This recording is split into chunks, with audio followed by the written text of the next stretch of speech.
Welcome to Adventures in Storyland, where we tell and retell classic fairy tales and sometimes new stories. Today, the story of Rumpelstiltskin. I hope you enjoy. Once upon a time, there was a poor miller who had nothing to his name save his mill and one beautiful daughter. And he lamented that he could not give his daughter more, because, like all parents, he wanted to be able to give his child more than what he had had. And so one day, he decided that he would go and visit the king of that realm and see if maybe he could come up with something. And so he traveled all the way to the capital in the hopes of an audience with the king. And the king, being generally a reasonable and kind king, allowed him audience. But once the miller was there, he was dumbstruck. He didn't know what to say. And so finally the king said, "Well, come out with it, miller. What have you traveled all this way for? Surely you didn't come just to gawp at me." Well, no, of course not, your majesty. I came to tell you about my daughter. Oh, and why should I be interested in a poor miller's daughter? Well, not only is she exceptionally beautiful, your highness, but she has the ability to spin hay into gold. Yeah. Really? Spin hay into gold? Yes, your highness, absolutely. All right. I'd like to see this for myself. And so the king ordered his people to go and fetch the miller's daughter and bring her to the capital so that he could see this in practice. Well, she had no idea what was coming, but summons from the king. Gotta go, right? And so she went to the capital and was immediately led into a small room that was filled to the ceiling with hay. And there the king greeted her and said, "So I have been told that you are able to spin hay into gold. And so I want you to prove it to me. And if you don't, you'll be beheaded in the morning. Sorry." And out he went and locked the door. Well, the poor miller's daughter didn't know what to do, and so she began to cry. And suddenly she heard a voice right next to her. "Miller's daughter, why are you crying?" "Oh!" she said in great startlement, as there was a little man standing next to her. "What? I'm crying because I'm supposed to spin all this hay into gold before morning, and if I don't, I'll be killed. But I don't know how to spin hay into gold." "What will you give me if I help you?" Well, I don't have much. Maybe this necklace?" It's a trinket, but all right, I'll take it." And so the little man began at once to take up the straw and spin it using the spinning wheel into the finest gold. And in the morning, when the king came and saw it, all his eyes widened. He had thought surely that the miller was simply trying to pull his leg. But instead, there was all this gold. And so, "Very well, you've done well. Well, come with me." And he leads her to another room, which is much larger and filled once more with hay to the very top. "All right, you've got till tomorrow morning. Spin all of this into gold, and if you don't, well, I'll behead you."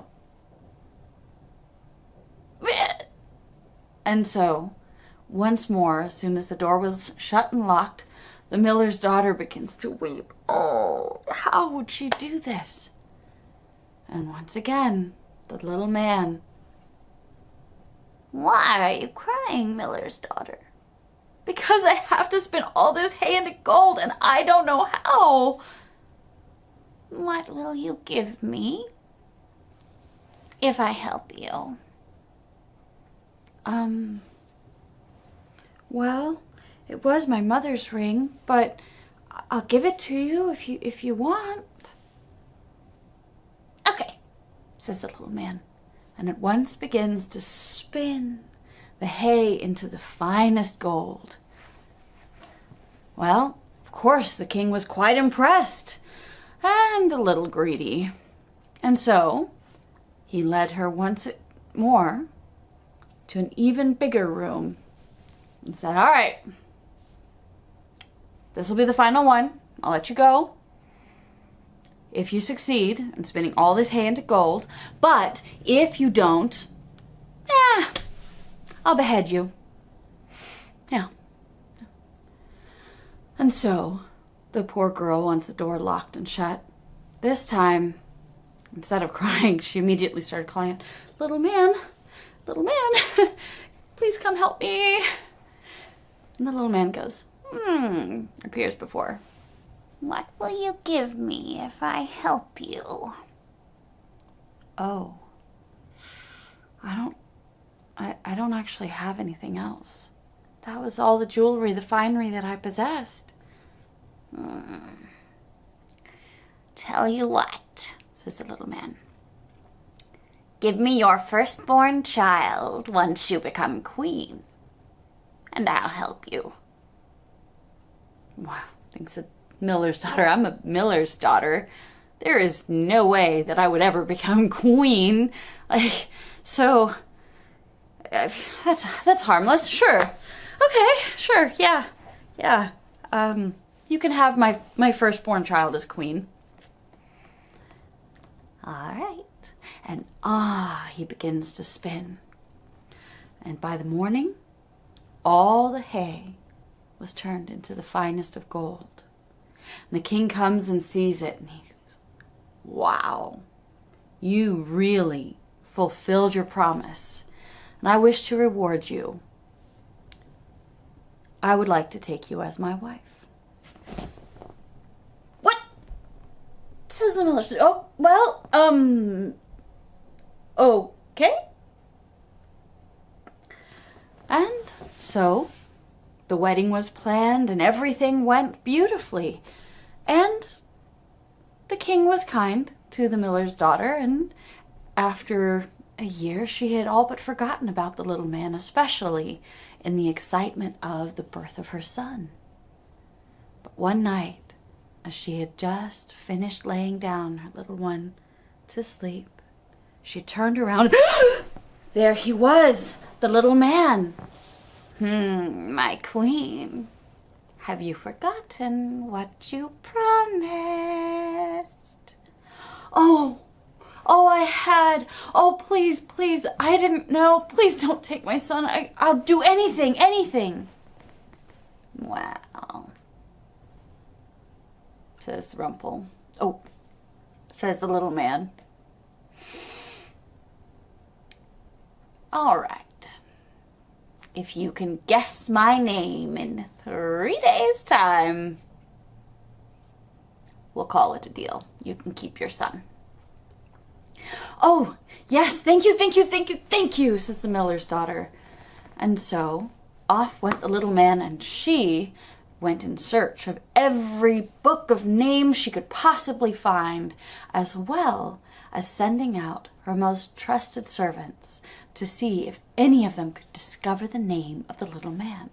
And so she described him. He had a long green pointy hat and long red stockings and a green tunic that went down just past his waist, or just past his hips.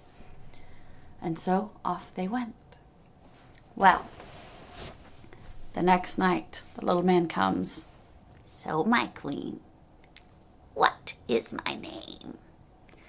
And the queen proceeded to guess every name she could think of. Could it be Hans, or Peter, or Dusseldorf? No, none of those. After a long, long while of names. I'll be back tomorrow. And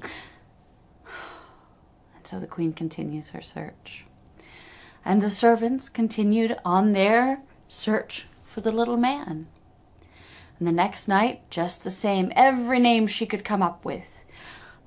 Rottenstick? Finkelmeyer? Dursley? No, none of those. You have one more night. And off he went. Well, as luck would have it, that very day, the queen's most trusty servant happened to be wandering through a dark forest when he saw something strange. Indeed, it looked very much like the queen's description. A small man with a tall, pointy green hat and a green tunic and long red stockings, and he was dancing round the fire and singing to himself, Yesteraft I brewed, today I bake, tomorrow the queen's child I'll take, for no one neither kith nor kin knows my name is Rumpelstiltskin. Rumpelstiltskin, thought the servant. I best remember that, and off he rushed to tell the queen what he had found. Rumpelstiltskin, Rumpelstiltskin, Rumpelstiltskin, that's the name, Rumpelstiltskin, Rumpelstiltskin. And so as soon as he got to the castle, he told her, and just in time for that, at that very moment, as soon as the servant left, in came the little man. Well, my queen, have you another guess for my name? Oh, well, Michael? No. Last chance. Oh, well, it couldn't possibly be Rumpelstiltskin? The devil has told you that! Screamed the little man, and he was so angry that he grabbed hold of his left leg and pulled it up and tore himself in half. Now, how on earth he did that, I don't know, but that is the way the story was told to me, and he was never seen again. And the miller's daughter and her son and everyone else lived happily after all. Snip, snap, snout. Now the story is out. Tip, tap, tin. Soon a new one will begin. See you soon.